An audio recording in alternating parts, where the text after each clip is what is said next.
시청자 여러분 안녕하십니까? 돈이 되는 이슈, 돈 버는 정보와 함께하는 경제 인사이트 정철진입니다. 먼저 첫 번째 이슈입니다.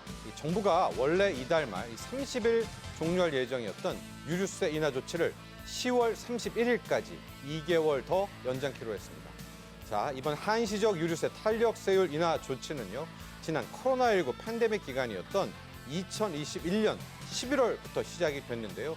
그간 정부는 인하폭을 조정해가면서 이번 조치까지 총 11번을 연장했습니다. 자, 경제인사이트 첫 번째 이슈는 바로 이 유류세 인하 연장에 대한 소식 자세하게 전해드리도록 하겠습니다. 두 번째 이슈도 준비되어 있습니다. 자, 우리가 K방산, K원전, K푸드를 잇는 이 K수출 산업, 특히 숨겨진 K수출 산업이 또 하나 있는데요. 바로 K철도입니다. 국토교통부에 따르면 지난해 철도공사는 해외 사업으로만 연 200억의 매출을 거뒀고 올 상반기만 벌써 100억 원이 넘는 해외 매출을 기록했다고 합니다. 철도공사가 해외 산업에 첫 발을 내디딘 때가 2007년인데 그때 이후 역대 최대 실적을 찍었습니다. 자, 이제 아시아를 넘어서 유럽까지 진출하고 있는 우리 K철도의 현주소, 전망, 앞으로의 발전 방향 한번 자세하게 짚어보겠습니다. 먼저 첫 번째 핫 이슈, 유류세 인하 연장. 영상 보시고 난 뒤 자세하게 이야기 나눠보죠.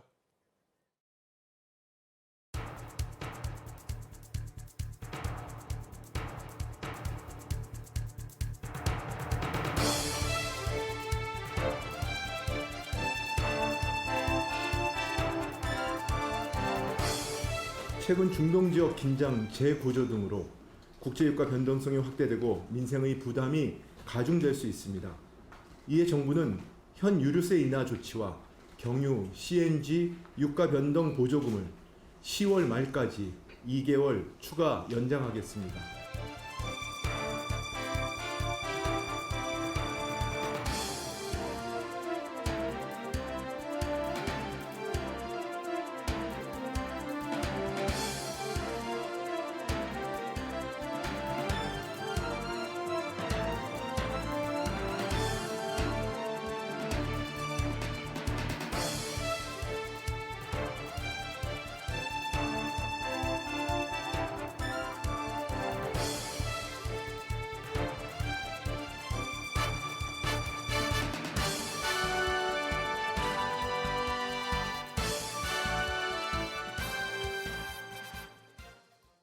유류세 인하 조치가 10월까지 2개월 더 연장됐습니다. 이란, 이스라엘 휴전 협상 이야기가 나오고는 있지만 중동 전세가 여전히 불안한 그런 상황이죠.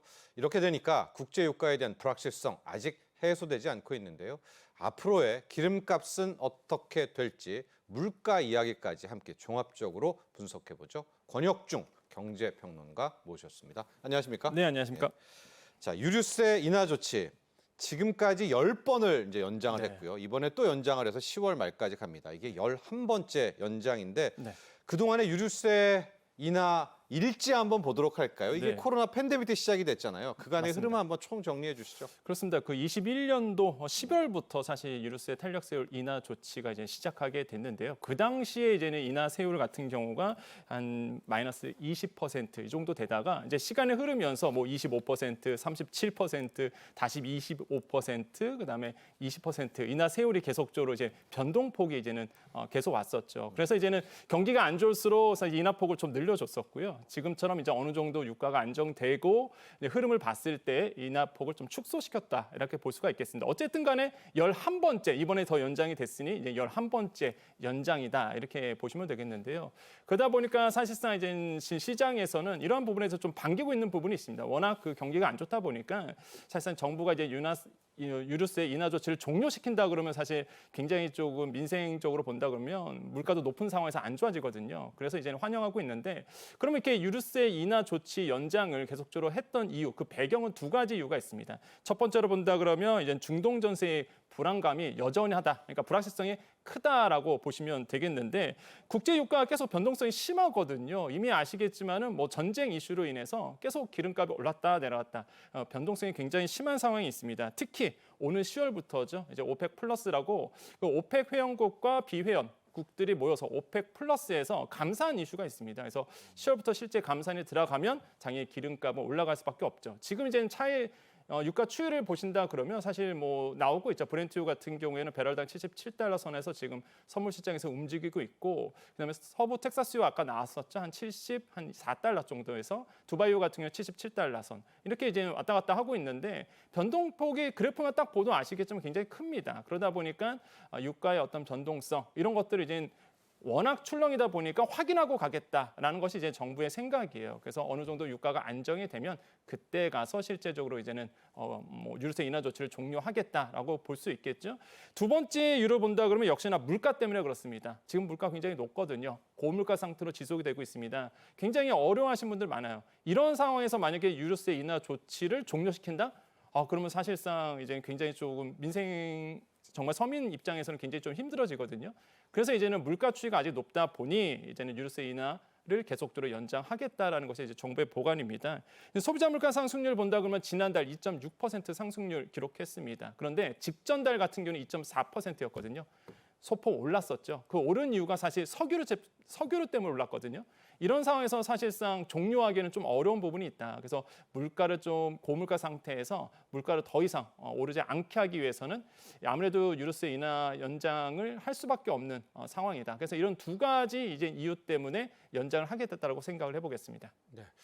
자, 우리나라는 이 기름값에 세금이 굉장히 많이 붙습니다. 거의 절반 정도가 세금인데 그래서 유류세 인하라는 것이 민생 경기에 아주 직접적으로 효과가 있습니다. 이번에 11번까지 이제 인하를 한 것이고 인하 폭은 우리 권혁준 평론가가 이야기를 했지만은 줄였다가 늘렸다가 폭은 다릅니다. 인하는 계속하고 이준을 하고 있지만은 그런 점도 체크해 주시고요.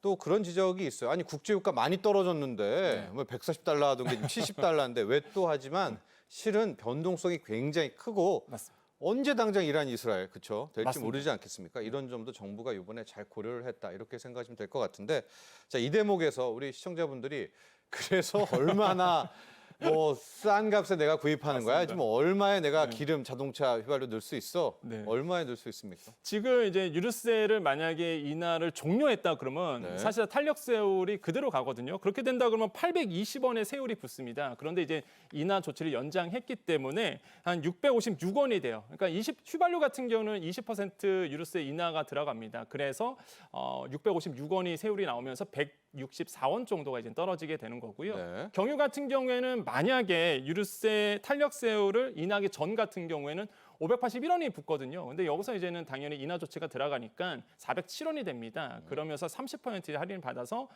174원 정도가 내려가게 되고 그러니까 리터당 한 지금 맞습니다. 160원, 170원 싸네요. 맞습니다. 네. 이제 LPG 부탄도 마찬가지죠. 한 61원 정도 내려가면서 한 142원 정도가 되죠. 그러니까 사실상 연장 조치는 서민 경제에 큰 영향을 줄 수밖에 없어요. 이 정도로. 그래서 사실상 지금 정부의 입장에서는 아까도 말씀드렸다시피 이제 경제 지표를 확인하고 그때 가서 종료시키겠다는 게 정부의 보관이다라고 말씀을 드립니다. 네, 우리 보통 한 30리터 휘발유 넣는다 그러면은 한 4,000원대, 네. 5,000원대 이렇게 좀 이제 유류세 인하에 대한 혜택을 보실 수 있다. 이렇게 감을 잡으시면 될 것 같고요. 국제유가 이야기가 나왔으니까 조금 더 들어가 보도록 할게요. 국제유가에 대한 의견이 분분해요. 맞습니다. 많이 떨어졌으니까 네. 트럼프가 집권하면 유가 더 떨어질 거다라는 분 전문가도 있고 아니다. 좀 이란이 참고 있지. 이것도 보복하거나 이러면 또 국제유가 언제 튀어올지 모른다. 감산 이슈도 있고요. 맞습니다.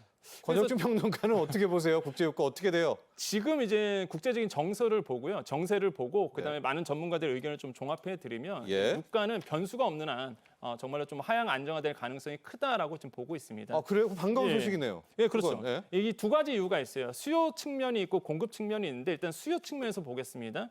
일단 중국의 경기 침체 부분이 있습니다. 중국의 경기 침체되면요, 사실상 기름 많이 필요 없거든요. 그러다 보니까 사실상 이제는 기름값이 오를 여지는 남아있지 않다. 그래서 중국의 경기 침체 부분이 있겠고, 그다음에 이제 미국입니다. 미국의 경기 침체 우려도 있고요. 특히 미국 같은 경우는 이 드라이빙 시즌이 종료가 됐습니다. 이 드라이빙 시즌은 뭐냐면 자동차 타고 여행을 많이 하시거든요. 미국 같은 경우는 6월에서 8월이 드라이빙 시즌의 최전기예요. 버케이션이니까. 예, 말 휴가니까. 그대로. 그래서 차 타고 해안가 돌아다니시고 국립공원 가고 이러거든요. 근데 이게 종료가 됩니다. 그러니까 수요가 많이 없어지죠. 그래서 이제는 기름값이 이제 안정화될 수 있다. 수요적 측면이고요.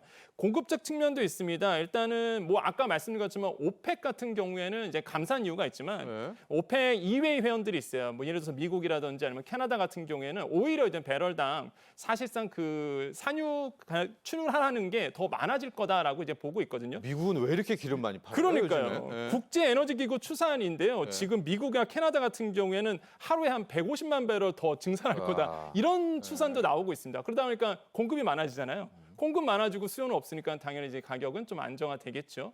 이런 부분에 대해서 이제는 공급적 측면도 있고 무엇보다 미국 대선 아까 말씀드린 것처럼 맞물려 있습니다.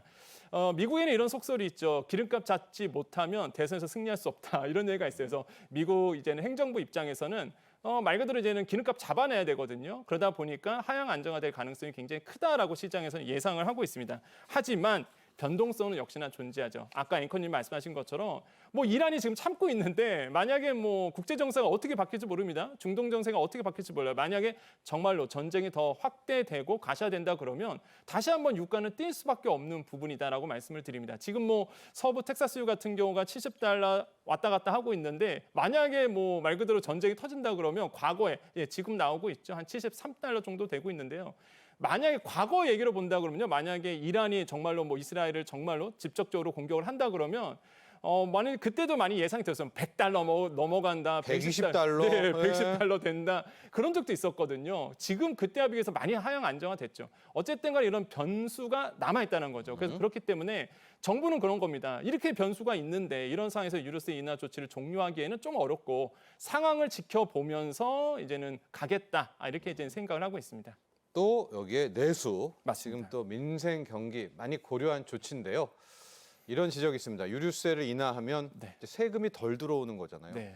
안 그래도 지금 세금이 부족해서 걱정인데 세수 감소는 어떻게 되나 이런 점도 고려해 봐야 될 것 같은데 어떻게 됩니까? 네, 그러니까 어쩔 수 없는 영역이라고 봐요. 예. 사실상 이제는 세수 감소는 어쩔 수 없이 이제 감내해야 되는 부분인데 일단 유류세가 단계적으로 이제 복원되는 전제로 해서 사실 이번 연도에 예산을 짠 부분이 있었습니다. 그때 이제 인하 조처를 4월에 종료하는 것으로 간주를 하고 사실상 이번 연도에 예산을 편성했던 부분이 있는데 직전에요. 그렇죠. 이번 전에 직전에. 4월. 그렇죠. 네. 그래서 이제 보통 이제 올해 예산 같은 경우는 직전 연도에 짜잖아요. 네. 그러다 보니까 사실 작년에 그래 내년도 유류세 인하 조치는 4월에 이제 종료되겠지라는 생각으로 예산을 짰는데 사실 지금 계속 인하 조치가 4월에 연장이 하나 더 했죠. 예, 계속 연장이 되고 있잖아요. 그러다 보니까 세수 감소는 어쩔 수 없는 부분이다. 그래서 교통 에너지 환경세라고 있는데요. 여기서 이제 수입이 한 15조 3천억 원 정도 지난해보다 한 4조 한 5천억 원 정도가 이제 늘어날 것으로 예상을 했었어요. 원래는. 근데 상황으로 지금 유류세 인하 조치가 연장되다 보니까 지금 보면은 상반기에 교통 에너지 환경세 수입이 5조 3천억 원 정도 되거든요. 이게 목표 대비 35%입니다. 그러니까 아직 덜 거친 거죠, 사실상. 그래서 유류세 인하 조치가 계속 되고 있다 보니까 세수 감소는 어쩔 수 없이 그렇게 되고요. 그래서 국세 수입 같은 게 예상보다 한 10조 원 정도가 이제 부족할 것으로 보고 있거든요. 이런 부분은 어쩔 수 없이 이제 감내한 부분인데 저는 그렇게 생각합니다. 그러니까 제가 자꾸 감내한다는 표현을 하는데요. 만약에 유류세 인하 조치 연장을 만약에 종료했다, 그러니까 원상 회복시켰다라 그러면 민생 경제 아까 앵커님 말씀한 것처럼 민생 경제에 크나큰 영향을 주거든요. 그럼 사실상 소비가 더 위축이 될 겁니다. 그럼 소비가 위축이 더 되면 사실상 우리나라 이제 성장률에도 영향을 주다 보니까 그래서 아마 제가 봤을 때는 이 연장 조치를 한 번 더 하고 그때 가서 이제는 지표를 보고 다시 한번 보겠다 이렇게 좀 판단한 것 같아요. 그래서 세수 감소를 감내할 정도로 지금 흐름은 가고 있다고 말씀을 드립니다. 자, 그런데요. 이번이 11번째 연장이잖아요. 세간에서는 이번이 거의 마지막 연장이 아닐까. 네. 유류세 인하 이런 좀 분석도 나오는 것이 OECD까지 나서서 우리에게 일종의 뭐 이제 재언이겠죠. OECD가 우리랑 그렇게 뭐 하는 나라가 아니니까. 근데 네네. 오히려 이렇게 유류세를 깎아 주니까 있는 사람들, 뭐 부자 고소득 가구한테 더 큰 네. 혜택이 돌아간 좀 역전적인 측면도 있다 하고 또 세수 얘기도 하고 일종의 이게 시장 개입이잖아요. 뭐 이런 거에 우려도 표명했다고요, OECD가? 그렇습니다. 그래서 지금 시장에서는 아까 말씀하신 것처럼 단계적으로 이제 정상화될 거다라고 지금 보고 있어요. 그래서 예. 유류세 인하 조치가 연장이 이제 조만간 끝나지 않을까. 왜 그러냐면 사실상 과거에는 4개월마다 했었거든요. 지금 아시겠지만 2개월마다 계속적으로 연장하고 있는 부분이 있습니다. 그러니까 시장을 쪼개서 보고 있다는 거고요. 이제 시장이 안정화되면은 유류세 인하 조치가 이제 끝나지 않을까라고 보고는 있어요. 그래서 단계적으로 회복시킬 것이라고 보고 있는데, 그래서 OECD가 최근에 그런 얘기했습니다. 아까 말씀한 것처럼 고소득 가구의 혜택이 몰리고 장기적으로 과소비를 유발한다라는 얘기를 했는데, 그러니까 역진성을 얘기하고 있는 거죠. 사실상 이제는 유류세 인하가 된다라고 본다 그러면 누가 많이 혜택을 볼까라고 보면 고소득자라는 거죠. 왜? 차가 큽니다. 배기량 크죠. 그다음에 많이 또 자가용을 타고 계시죠. 서민들 같은 경우에는 배기량도 작고 대중교통을 이용하다 보니까 사실 유류세 인하 조치는 이런 고소득자에게 더 많은 혜택이 돌아간다, 그 뜻이거든요. 그래서 이런 역진성에 대해서 얘기를 하고 있는데, OECD가 이제는 그런 얘기를 하면서 이거를 다시 한번 이제 정상화해야 된다라고 이제는 제언 아닌 제언을 했다라고 보시면 되겠고, 이런 부분에 대해서 뭐 귀담아 들을 필요는 있다라고 저는 생각을 해봅니다. 결국에는 역진성 문제가 불거질 수밖에 없다. 그다음에 또 하나가 이제는 물가 관리 측면에서 본다 그러면 이렇게 이제 앞으로 이제 유류세 인하 조치가 종료될 가능성도 큰데, 일단 정부는 이제 물가 관리 측면에서도 바라보고 있거든요. 그래서 이제는 소비자 물가에 어떻게 영향을 줄지도 지표를 보면서 또 확인할 거고, 마지막으로 보면 국제정세 모니터링인데 유가가 이제 안정화돼야 됩니다. 이게 맞춰서 유류세를 이제 정상화시키겠다라는 부분이거든요. 네. 그러니까 지금 국제 정서를 본다 그러면 불확실성이 크다 보니까 아직은 좀 대기 상태, 이제 모니터링을 하고 있다고 보시면 되겠고, 유가 시점, 그러니까 유가 안정화 시점에는 분명히 이제는 정부가 말 그대로 유류세 인하 조치를 이제 종료시킬 가능성은 굉장히 크다. 이렇게 이제는 시장에서는 내다보고 있습니다. 정부의 고민도 좀 있습니다. 네. 근데 OECD가 아까 이야기한 것처럼 이제 유류세를 깎아줌으로써 약간 원치 않는 과소비, 그러니까 석유 과소비를 일으킨다. 맞습니다. 전기요금도 약간 비슷한 것 같아요. 전기요금에 대해서도 이야기를 좀 하는데 네. 약간 결은 다르지만 권혁준 평론가는 어떻게 보세요? 이제 이번에 뭐 100기가와트도 넘었고 네. 와 이러다가는 네. 우리 전력 뭐 블랙과 우려도 나오고 있는데 전기요금도 네. 인상에 대한 고민이 클 것 같아요, 정부가. 그러니까 사실 전기요금 같은 경우에도 회복을 시켜야 된다고 봐요. 이제 네. 한국전력이라든지 뭐 가스도 마찬가지죠. 네. 가스 공사도 마찬가지고 사실 미수금이 굉장히 큽니다. 굉장히 미수금이 크다는 얘기는 적자를 보고 있다는 얘기거든요. 부채도 한전은 뭐 네. 200조 뭐 이래요. 그러다 예. 보니까 사실상 지금 상황에서 계속적으로 뭐 공공 요금을 동결한다는 거는 부담감이 굉장히 커요. 네. 그래서 좀 뭐 많은 분들이 들었을 때에 좀 불편할 수도 있겠지만은 제 개인적 생각은 아무래도 인상 조치는 분명히 단행돼야 되고, 사실상 만약에 뭐 공공기관이다 보니까 네. 파산은 아니겠지만 그래도 일단 한국전력이라든지 가스공사의 이제 재정학적 위기, 이 리스크가 된다 그러면 사실상 더 많은 것을 잃어버릴 수 있거든요. 그래서 제가 생각하기에는 이것도 이제 정상화 시켜야 된다라고 저는 생각을 하고 있어요. 그래서 예. 누누이 말씀드리지만은 지금의 미수금 문제, 부채 문제, 결국에는 요금을 인상해서 할 수밖에 없는 영역이거든요. 지난 정부에서 워낙 안 올렸다 보니까 사실상 이게 좀 많이 부담이 된 부분이 있습니다. 그래서 제가 보는 정상화, 이것도 이제 단계별로 정상화돼야 된다라고 생각을 해봅니다. 자, 그러면 당장 민생 경기 어떡하냐? 또 요즘에 히트플레이션이라는 얘기 나오잖아요. 폭염 속에서 뭐 배추, 뭐 채소들 가격 다시 오르면서 네. 힘들다 하니까 이런 것들은 정부가 이제 이쪽 힘든 쪽은 아예 따로 또 지원을 하고 네. 그렇죠. 전기요금은 전기요금, 또 유류세는 유류세 이렇게 나눠서 접근을 해야 된다. 이런 이제 분석들도 함께 나오고 있는데, 정부가 이번에 추석 맞아서 추석 민생 안정 대책 단단히 준비하고 있습니다. 그러니까 분명히 우리 정부도 이제 민생 물가 또 서민 경제 많이 고려를 하고 있죠. 이번에 추석 민생 안정 대책 자세한 것들 계속 나올 텐데 크게 한번 전체적인 윤곽 한번 잡아주시죠. 그러니까 유류세 인하 조치 연장했던 게 왜 그럴까? 우리가 계속 얘기했지만 사실상 민생이거든요. 그렇습니다. 예, 예. 민생을 생각했기 때문에 사실상 유류세 인하 조치를 연장했다고 보시는데, 그런 연장세에서 본다 그러면 지금 이제 농산물 물가에 대한 고민도 지금 느껴지고 있는 거죠.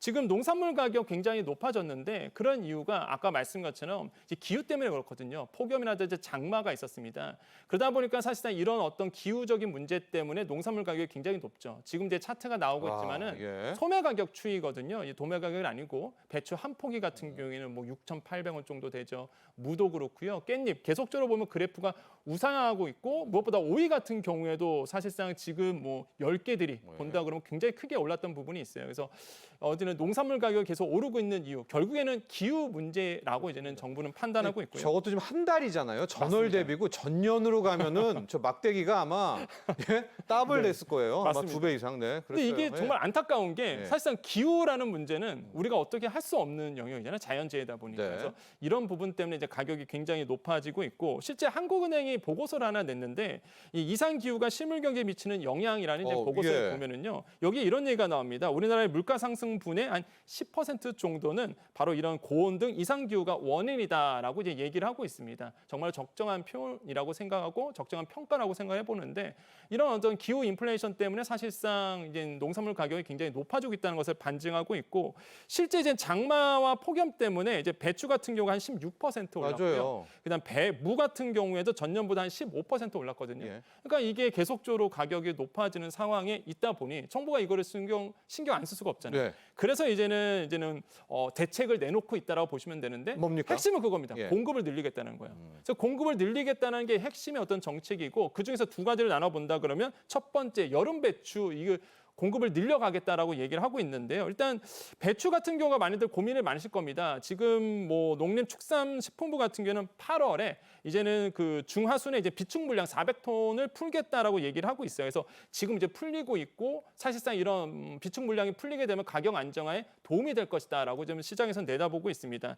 특히 이제는 변수가 태풍인데 지금 상황을 보면 이제는 태풍에 대한 변수는 있긴 있어도 아직까지 직접적인 영향은 없거든요. 그래서 이런 부분에 대해서는 예상대로 아마 배추의 출하량이 풀리지 않을까 보고 있고 비축 물량이 두 번째는 과일류인데 드디어 이제 햇사과가 나옵니다.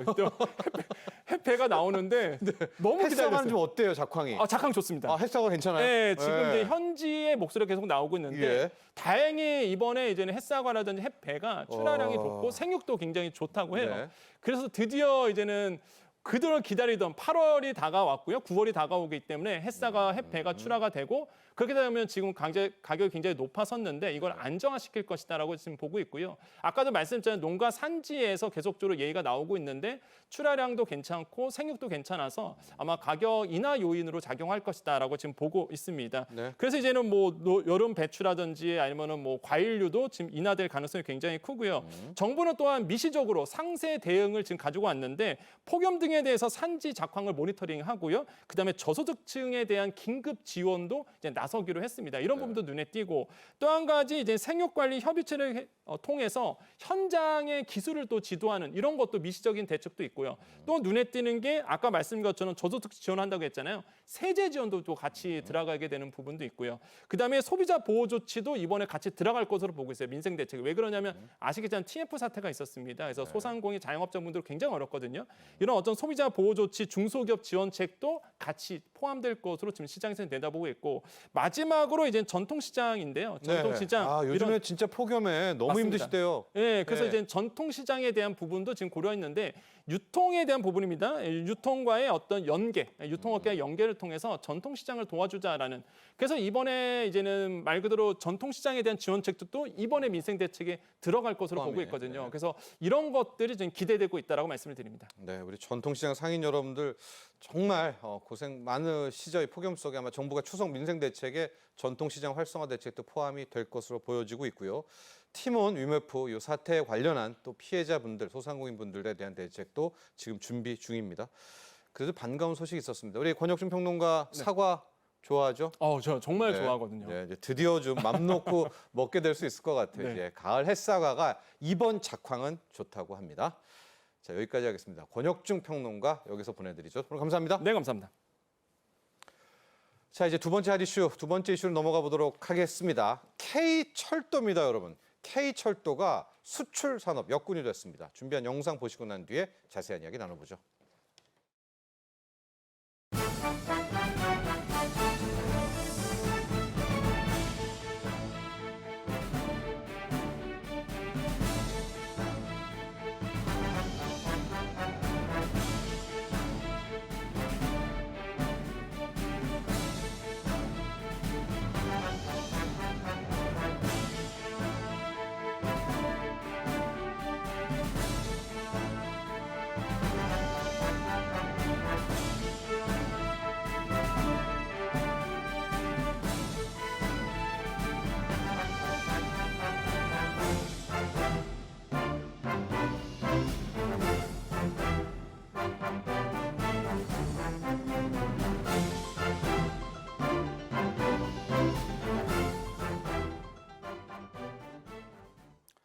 여러분, 이 K철도의 기세가 만만치가 않습니다. 현재 전 세계 시장에서 우리의 철도, 이 K철도의 우수성이 정말 제대로 인정받고 있다고 합니다.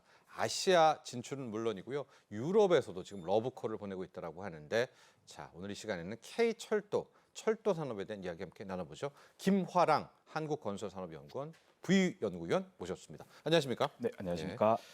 저희가 이제 경제인사이트 통해서 K 방산도 많이 했었고요. 네. K 원전, 저희 K 푸드 분석한 것도 기억하시죠? 네. K 철도입니다.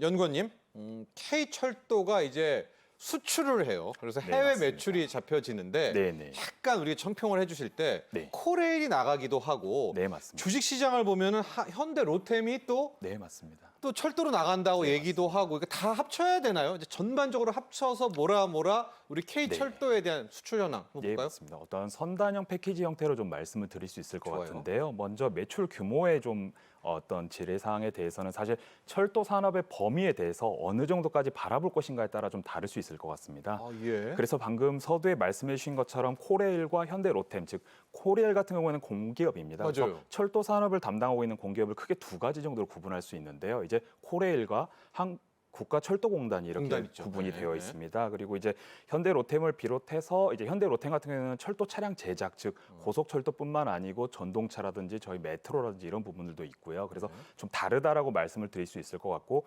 최근 이제 말씀해 주신 것처럼 해외 매출액 같은 경우에는 이제 코레일이 2023년 기준으로 해외 사업이 약 연간 200억 원 이상 규모가 되었습니다. 근데 200억 원이 즉 절대적인 숫자로 보면 좀 낮을 수 있지만 어떤 성장세를 본다고 하면은 코레일이 초도 이제 사업을 하였던 2007년에 약 8억 원에서 25배로 성장하였다. 그리고 2022년 대비 비교하더라도 약 2배 가까이 성장하였다. 즉 절대적인 금액보다는 이러한 성장 추세에 좀 집중할 필요가 있다라고 좀 말씀을 드릴 수 있을 것 같습니다.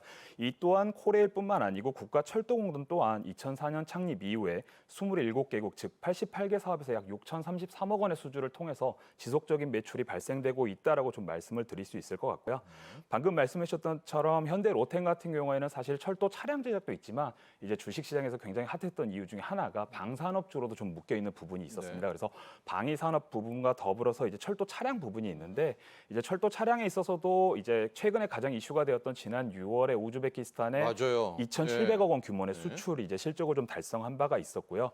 이뿐만 아니고 철도 산업의 범위를 좀 더 넓혀서 본다면 철도 건설을 담당하고 있는 우리 국내 건설 기업 또한 굉장히 많은 역할을 하고 있다라고 좀 말씀을 드릴 수 있을 것 같습니다. 그래서 이제 중남미 파나마에서 이제 파나마 메트로라는 사업을 현대건설 컨소시엄이 추진 중에 있고요. 총 32억 달러 규모 정도가 되고 이와 더불어서 가장 이제 핫한 시장 중에 하나죠. 사우디에서 삼성물산이 스페인 FCC와 함께 지난 2014년부터 약 10년간 리야드 메트로 4, 6호선 사업을 구간을 지속해서 건설하고 있습니다. 이 외에도 이러한 최근의 일련의 활동뿐만 아니고 그간 우리 건설 기업들은 베트남, 싱가포르 등을 중심으로 해서 활발한 철도, 메트로 사업 등을 추진하고 있어서 이러한 부분들이 점점 결실을 맺고 직접 우리 기업의 어떤 이런 수주적으로 다가오고 있지 않나라고 좀 이해를 하고 있는 상황입니다. 그렇습니다. 그러니까 우리가 K철도를 크게 정리를 해보면 국가 쪽에서는 코레일하고 국가철도공단이 철도공단이 있습니다. 있죠. 네. 코레일은 뭐 레일이다 이렇게 생각하시면 될 것 같고 네. 민간 쪽에서는 네. 이 민간 차량 네, 그렇죠? 네, 맞습니다. 이 현대 로템이잖아요. 여기로 맞습니다. 되면 거의 조 단위로 사이즈가 커지죠. 굉장히 커지죠. 그렇습니다. 네. 왜냐하면 여러분 레일도 중요하지만 그 차량이 되게 중요하지 네, 않습니까? 맞습니다. 네. 그리고 연구원님이 말한 것이 철도를 건설해야 되니까 네. 건설사까지 가면 진짜 K 철도의 네, 사이즈는 맞습니다. 엄청 커지는데 네. 우리가 200억 뭐 이렇게 얘기하는 거는 코레일만 지금 네, 따로 맞습니다. 떼어놓고 네. 얘기를 한다. 이렇게 개념을 잡으시면 될 것 같고요. 이들 모두가 다 지금 수출을 하고 진출을 나가는 겁니다. 코레일도 나가고 있고 네, 맞습니다. 현대 로템도 나가고 있고 네. 건설사도 나가고 있고 뭐 그렇게 되는데 네. 자, 이제 우리가 해외 철도 시장에 처음 뛰어들었다는 게 2007년이었습니다. 그때 네. 8억 정도가 네, 됐었다. 맞습니다. 이제 이건 공기업 쪽 사이드만 놓고 네, 시작을 맞습니다. 해보는 건데요. 이쪽 사업만 한번 따로 한번 정리를 해볼까요? 현재 좀 공기업에 대해 말씀을 드리면은 현재 코레일 같은 경우에는 해외 사업 추진을 위해서 크게 국제 교류 연수, 건설 기술 자문, 운영 유지 보수 자문, 그다음에 운영 유지 보수 직접 수행 즉 4단계로 이어지는 해외 사업 표준 모델을 수립하여 해외 사업을 추진하고 있습니다. 그래서 현재 이번 달 기준으로 방글라데시, 이집트, 몽골, 미얀마, 필리핀, 탄자니아, 우즈베키스탄 등 전 세계 7개국에서 총 15건의 관련 사업을 추진 중에 있습니다. 이들 국가 같은 경우에는 우리나라 공적 개발 원조 사업에서의 중점 협력 국가이고요. 그리고 더 넓게 이제 표준화 사업 모델뿐만 아니고 이러한 표준화 사업 모델을 토대로 해서 뭐 타당성 조사, 기본 설계, 열차 유지 관리 기술 이전 사업 등 다양한 사업을 현재 추진 중에 있습니다. 그리고 다음으로 이제 앞서 말씀드렸던 국가철도공단 같은 경우에도 2005년부터 최근까지 총 27개국에서 92개 사업을 완료하였거나 추진 중에 있습니다. 그래서 대표적으로는 메트로 PMC 사업이라든지 차량기지 기술 영역, 타당성 조사 영역, 뭐 초청 연수 사업 등 다양한 일련의 사업을 추진 중에 있는 상황입니다. 네. 여기 보니까 코레일 주요 해외 사업들 이제 표가 좀 되어 있는 거 보니까 다 나갑니다. 뭐 탄자니아도 네. 가고요. 지금 필리핀도 있고 우즈베키스탄은 저희가 따로 있다가 왜냐면 고속철은 저거는 레일도 가지만 차량도 가지 않습니까? 저 부분도 있고 어때요? 저렇게 우리의 그 기술력이 어느 정도 어필하고 있는 거 아니겠습니까? 네, 맞습니다. 굉장히 기술력을 어필하고 있는 상황이라고 좀 볼 수 있고요. 이러한 부분이 어떻게 갑작스럽게 됐다기보다는 우리 정부와 그리고 공기업 그리고 어떤 철도 관련 유관 기관의 지속적인 노력이 있었기에 장기간의 투자가 이제 어떤 이런 결실을 맺고 있는 상황이 아닌가로 좀 이해할 수 있을 것 같습니다. 네. 저희 내용도 좀 보면은 몽골 울란바토르의 메트로 사업 관리에도 우리가 이제 진출을 하려고 하고 있고요.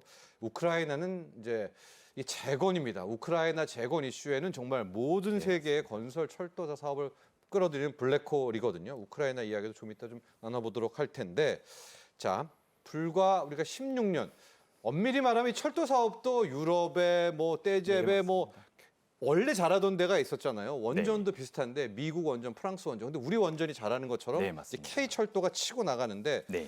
단기간에 이렇게 우리가 수준 높게 올라간 뭐 그 원동력 이유 이거 한번 볼까요? K철도의 과정. 네, 일단 이 부분에 좀 말씀드리고자 하는 부분 중에 있어서는 이게 앞서 말씀드렸던 장기간의 투자의 어떤 결실이라고 설명을 드렸던 부분은 이제 공기업인 코레일과 국가철도공단이 다양한 어떤 지원 사업을 했었습니다. 이러한 지원 사업 중에서 이제 좀 두드러진 부분이 어떤 인적 교류라든지 해당 인력에 대한 교육 부분에 굉장히 좀 많은 투자를 했었는데요.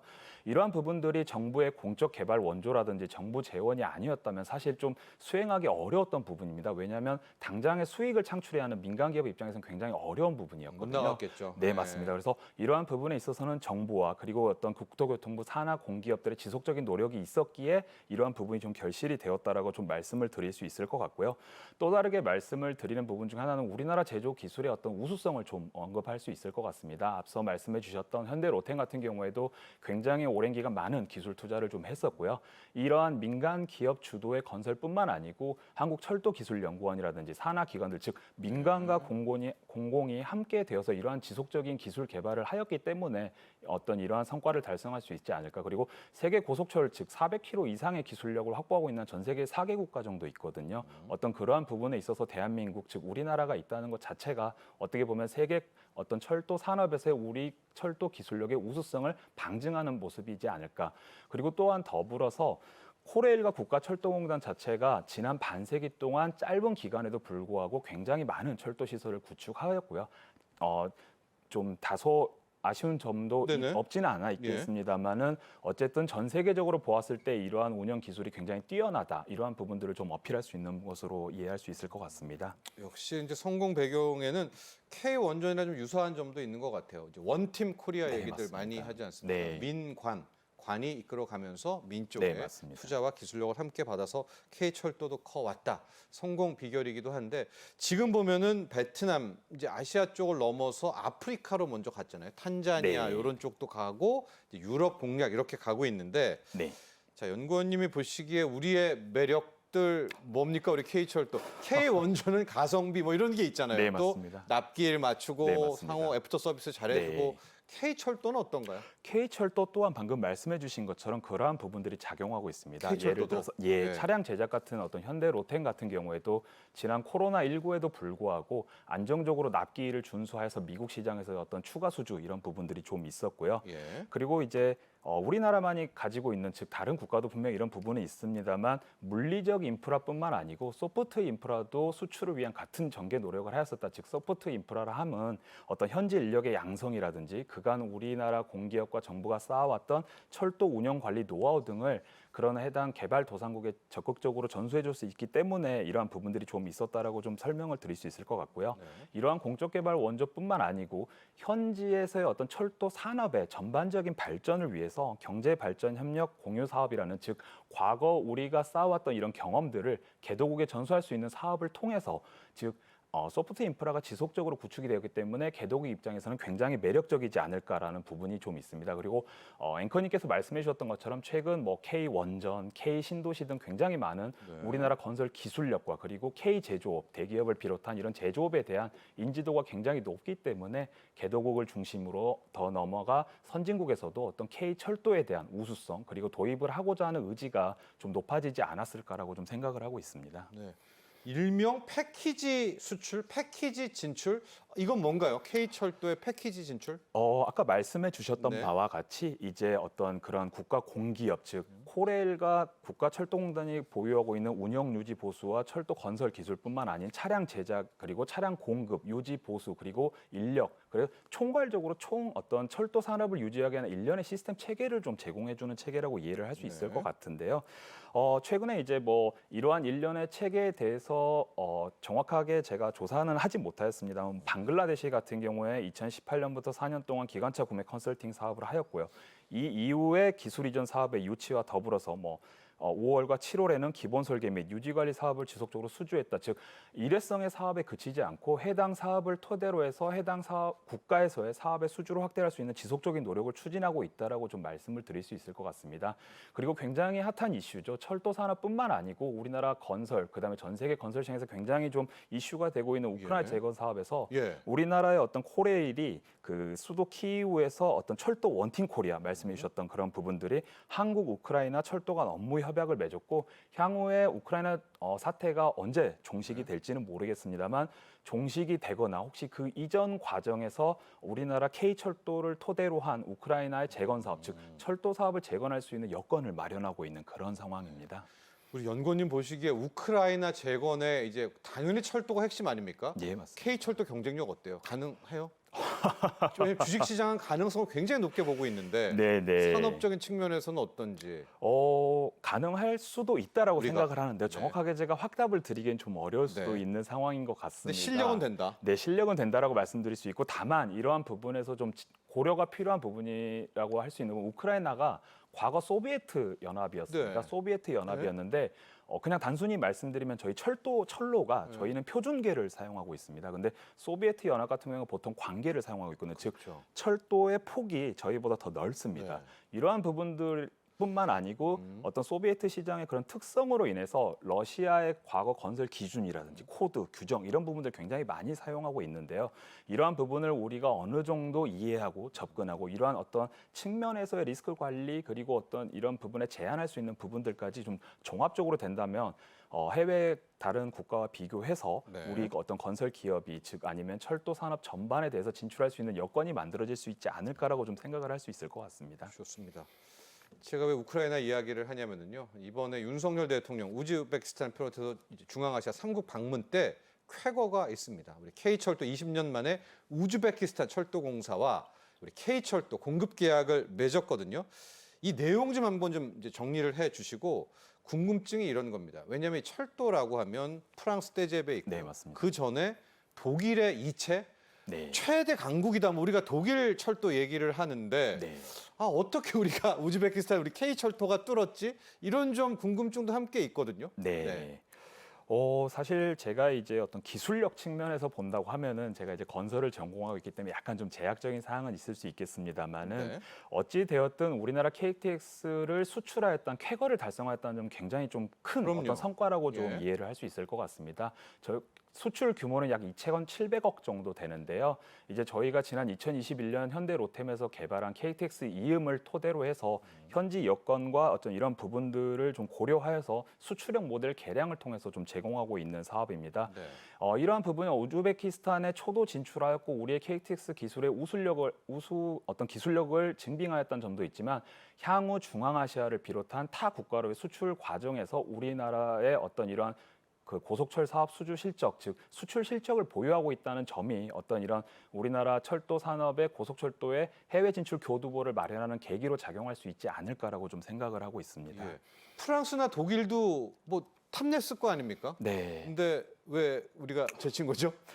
제가 뭐 정확하게 네. 계약에 대한 내용은 확인하진 못했습니다만은 우즈베키스탄 철도를 수출하는 과정에 있어서 우리나라의 어떤 대외 경제 협력 기금이라는 저리 차관을 통해서 우즈베키스탄 정부가 좀 더 도입을 하게 할 수 있게 이런 금융적 지원을 좀 수행하였습니다. 정부의 근데 노력도 있었네요. 네, 맞습니다. 예. 이러한 부분이 근데 우리나라만 그렇게 하는 건 아니고요. 전 세계적으로 어떤 이런 철도라든지 인프라 수출하는 과정에 있어서 네. 정부의 어떤 공적 금융기관들이 일정 부분 역할을 해주고 있습니다. 이러한 부분들이 어떻게 보면 우즈베키스탄의 어떤 그 수출하는 과정에 있어서 역점이 그 좀 강점으로 작용하지 않았을까라고 좀 이해를 할 수 있고요. 네. 다르게 말하면 또 한 번 더불어서 어떤 KTX 이음을 토대로 이제 현지의 개량화를 통해서 수출을 했다고 말씀을 좀 드렸었는데요. 네. KTX 이음 같은 경우에는 우리나라에서 기존에 개발했던 KTX와는 다르게 동력 분산식 열차의 좀 특징을 가지고 있습니다. 그래서 가감속 성능이 이제 동력 집중식보다 좀 우수하고요. 그리고 네. 역 사이 거리가 짧은 국내 철도에 좀 더 효율적이었었고, 그다음에 모든 차량에 어떤 승객을 태울 수 있기에 수송 능력과 운영 효율성이 굉장히 우수하였다. 이런 부분들이 좀 있어서, 그리고 이제 집중 동력식과 비교해서 분산 동력형의 경우에는 어떤 레일에 어떤 가해지는 그런 무리가 좀 더 낮아지고 있기 때문에 레일의 수명을 연장할 수 있는 여러 가지 좀 특징을 가지고 있었다. 그리고 네. 말씀드렸던 바 해주신 바와 같이 뭐 떼제베라든지 이런 부분도 분명히 우수한 기술력을 가지고 있고 보유하고 있겠습니다만은 우리 앞서 말씀드렸던 우리의 어떤 기술 인력, 유지 보수, 그리고 어떤 노하우 등의 전수, 이런 부분들, 소프트 인프라여도 분명한 어떤 수주 경쟁 측면에서의 긍정적 효과를 발현하지 않았을까라고 좀 조심스럽게 예측은 할 수 있을 것 같습니다. 자, 우즈벡에서 저런 쾌거가 있으니까 이런 또 기대도 갖게 됩니다. 거기가 이제 땅이 넓잖아요. 네, 그러니까 맞습니다. 중앙아시아 3국 쪽을 다 우리가 네. 이 수주를 하면 어때요? 이런 좀 전략도 있겠지 않겠습니까? 네, 맞습니다. 이러한 부분들이 아마 계속해서 정부라든지 관련 협회, 뭐 기관, 예. 기업 등에서 검토가 진행 중일 수 있을 것 같고요. 이러한 부분들이 우즈베키스탄을 토대로 해서 인접 국가로의 진출 교두보를 마련하였던 이런 부분으로 좀 이해할 수 있지 않을까라고 좀 이해할 수 있겠습니다. 다만 이제 중앙아시아 말씀해 주셨던 바와 같이 어떤 진출을 하기 위한 전략 마련 과정에서는 이제 첫 번째로는 우즈베키스탄 및 중앙아시아 철도 사업 진출에 어떤 중장기 전략 계획 수립이 필요하다. 다르게 말하면은 이번에는 철도 차량을 이제 수출한 실적이었고요. 더불어서 이제 우즈베키스탄 철도 개량 사업이라든지 복선화 사업에 참여할 중장기 어떤 로드맵 마련이 필요하다. 그리고 앞서 말씀드렸던 바와 같이 해당 지역에서의 국가 진출을 위해서는 어떤 궤도의 차이라든지 그리고 어떤 건설 기준, 코드, 규정, 법률 다양한 부분의 면밀한 검토를 통해서 우리 기업이 진출할 수 있는 여건이 마련이 돼야 된다고 좀 말씀드릴 수 있을 것 같고요. 네. 두 번째로는 뭐라고 해야 될까요? 이제 그 철도 사업에 진출하기 위한 전략적으로 중앙아시아 철도 전문가 육성이 필요하다라고 좀 말씀을 드릴 수 있을 것 같습니다. 근데 이러한 부분은 철도 산업뿐만 아니고요. 주요 인프라 시설의 해외 수출하는 과정에 있어서 계속해서 언급되고 있는 부분인데요. 이 중앙아시아 같은 경우에는 러시아어를 활용 가능하고 거기에 철도 산업에 대한 전반적인 이해를 갖춘 전문 인력 양성이 필요한데 이러한 부분에 있어서는 단기적이보다는 장기적으로의 접근이 필요하다라고 좀 말씀을 드릴 수 있을 것 같습니다. 끝으로 한 번 더 좀 말씀을 드리면 해당 지역 국가 같은 경우는 국토는 굉장히 넓지만 상대적으로 좀 정부 재정은 취약한 상황입니다. 이러한 부분에 있어서 공적 개발 원조라든지 최근에 이제 좀 각광을 받고 있는 민간 투자 개발 사업이라든지 이러한 다양한 사업 방식을 활용할 필요가 있다라고 좀 말씀을 드릴 수 있고 더불어 일부 자원 부국 같은 경우에는 패키지들 형태로 해서 즉 공사 대금을 자원으로 연계해서 이런 부분들까지 좀 복합적으로 고려되어야 하지 않을까라고 생각을 하고 있습니다. 좋습니다. 우리 K철도의 미래 발전에 대한 좋은 제언 해주셨고요. 마지막으로 이거 한번 보고 끝낼게요. 지금 우리 국토부는 더 큰 꿈을 꾸고 있는 것 같습니다. 네. 왜냐면 이게 철도로 쭉 가는데 철도 다음에 해운 완전히 물류를 다 결합을 하는 이게 일명 국제 복합 운송.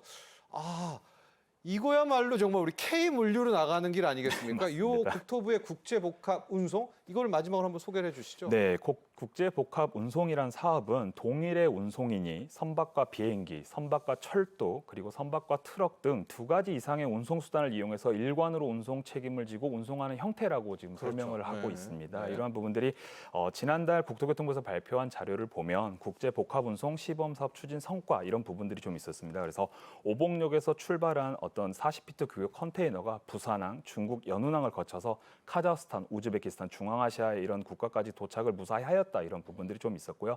이러한 부분들이 이제 가장 말씀드렸던 바와 같이 어떤 물류의 어떤 획기적인 개선을 누릴 수도 있겠지만 가장 좀 중요했던 부분은 출발지부터 도착지까지 전체 구간을 표준 운송장 1개로 운송하는 등 업무 절차의 관소화, 네. 표준화 이러한 부분이 굉장히 좀 긍정적 효과로 다가왔다라고 좀 설명을 드릴 수 있을 것 같습니다. 예. 저기 지금 화면 보시면 저게 이제 가능한 거 아니겠습니까? 네, 맞습니다. 우리가 철도로 갔다가 해운으로 갔다가 하나의 운송장으로 다 가면. 네, 맞습니다. 굉장히 그러한 어떤 업무 프로세스라든지 그 과정에서 발생하는 딜레이라든지 비용 부분 절감도 분명히 가능할 것 같고요. 우리나라 국내 물류뿐만 아니고 부산항을 통한다든지 이러한 선적 기술을 통해서 어떤 새로운 어떤 그런 국제 물류 운송지로서의 국내 우리나라가 도약할 수 있는 밑거름이 되지 않을까라도 생각을 하고 있습니다. 네. 자, 우리 K철도에 이어서 K국제복합운송까지 참 정말 좋은 자랑스러운 쾌거다 이렇게 볼 수 있겠습니다. 자, 지금까지 김화랑 한국건설산업연구원 부연구위원과 함께했습니다. 감사합니다. 감사합니다. 자, 여러분 경제인사이트 오늘 준비한 소식은 여기까지입니다. 어제가요, 여러분 바로 더위가 한풀 꺾이고 선선한 가을을 맞이한다는 처서였습니다. 특히 처서가 오면 더위가 마법처럼 사라진다라고 해서 요즘 신조어로 처서 매직이란 말이 있는데요. 그러나 올해는 처서 매직이 없었습니다. 열대야는 계속되고 있고 최장 신기록을 이어가고 있습니다. 그리고 이번 주말에도 무더위가 계속된다고 하는데요. 그래도 여러분 처서는 처서입니다. 처서 매직을 기억하시면서 폭염 또 주말의 더위 이겨내셨으면 좋겠습니다. 자, 저희 여기까지 하고 인사드리겠고요. 다음 주 월요일 오후 3시에 건강한 모습으로 여러분 다시 만나기를 바라봅니다. 함께해 준 시청자 여러분 감사합니다.